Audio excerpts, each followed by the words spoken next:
நேற்று கட்சி ஆரம்பிச்சவங்களும் சரி, இன்னைக்கு கட்சி ஆரம்பிக்கிறவங்களும் சரி, நாளைக்கு யாராவது கட்சி ஆரம்பிக்கிறோம் என்ன சொல்றாங்க?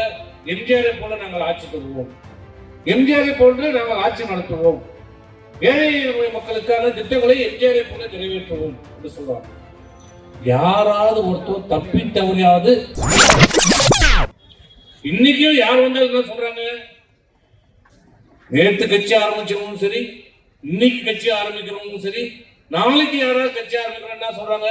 எம்ஜிஆரை போல நாங்கள் ஆட்சி தருவோம், எம்ஜிஆரை போன்று நாங்கள் ஆட்சி நடத்துவோம், ஏழை மக்களுக்கான திட்டங்களை எம்ஜிஆரை போல நிறைவேற்றுவோம் என்று சொல்றாங்க. யாராவது ஒருத்தர் தப்பி தவறியாவது கருணாநிதி மாரி நாங்கள் ஆட்சி தருவோம் யாராவது சொல்லி கேள்விப்பட்டிருக்கீங்களா? அவன் ஸ்டாலினே சொல்றதில்லை. அவன் என்ன சொல்றான்? திராவிட மாடல் ஆட்சி, திராவிட மாடல் ஆட்சி தான் சொல்றாங்க. எங்க அப்பன் கருணாநிதி ஆட்சி, எங்க அப்பன் கருணாநிதி ஆட்சி சொல்றது தப்பித்தாலும் கூட சொல்றது இல்ல, வாயே திறக்கிறது இல்ல. தெரியும், ஸ்டாலினுக்கே தெரியும் கருணாநிதி பேரை சொன்னா என்ன நடக்கும்னு தெரியும். அந்த அளவிற்கு இந்த நாட்டை குட்டி சேவராக்கிய இயக்கம் இந்த திராவிட முன்னேற்ற கழகம். இன்றைக்கு அது ஒரு குடும்ப கட்சி ஆகிவிட்டது. தமிழகத்தை சுரண்டி கொண்டிருக்கிற இயக்கம் இன்றைக்கு திராவிட முன்னேற்ற கழகம். திராவிட மாடல்ன்றாங்க. என்ன திராவிட மாடல் கேட்டா அனைவருக்கும் சமம், ஜாதி மதம் பேதம் இல்லாமல் நாங்கள் ஆட்சி நடத்துவோம். உங்க ஆட்சியோட லட்சணம் எங்களுக்கு தெரியாதா? எம்ஜிஆருக்கும் உங்களுக்கு என்ன வித்தியாசம்?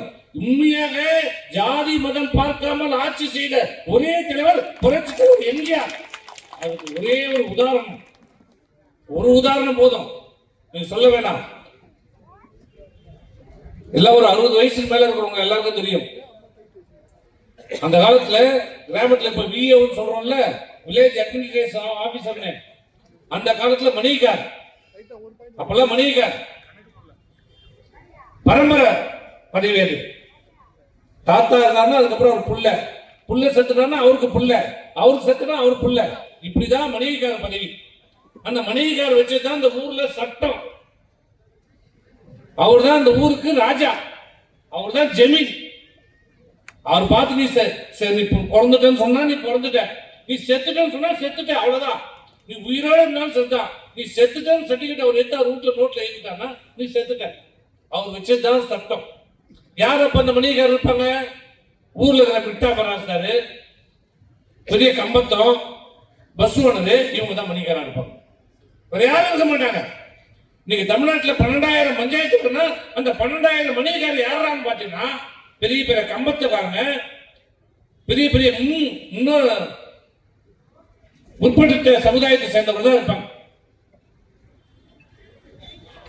அந்த நிலையை மாற்றி புரட்சி தலைவர்கள் முதலமைச்சராக பொறுப்பேற்ற உடனே அனைத்து ஜாதியை சேர்ந்தவர்களும் அந்த மணிகாரராக வர வேண்டும் என்று சொல்லி அந்த பரம்பரை பதவியை ஒழித்து படித்த இளைஞர்களை அனைத்து ஜாதியும் சேர்ந்த தாழ்த்தப்பட்ட, பிற்படுத்தப்பட்ட, மிகவும் பிற்படுத்தப்பட்ட மலை ஜாதியை சேர்ந்த அனைவரையும் வில்லேஜ் அட்மினிஸ்ட்ரேட்டிவ் ஆபீசராக நியமித்த தலைவர் புரட்சி தலைவர் மிகப்பெரிய சமுதாய சீர்திருத்தத்தை ஏற்படுத்திய திட்டம் அது.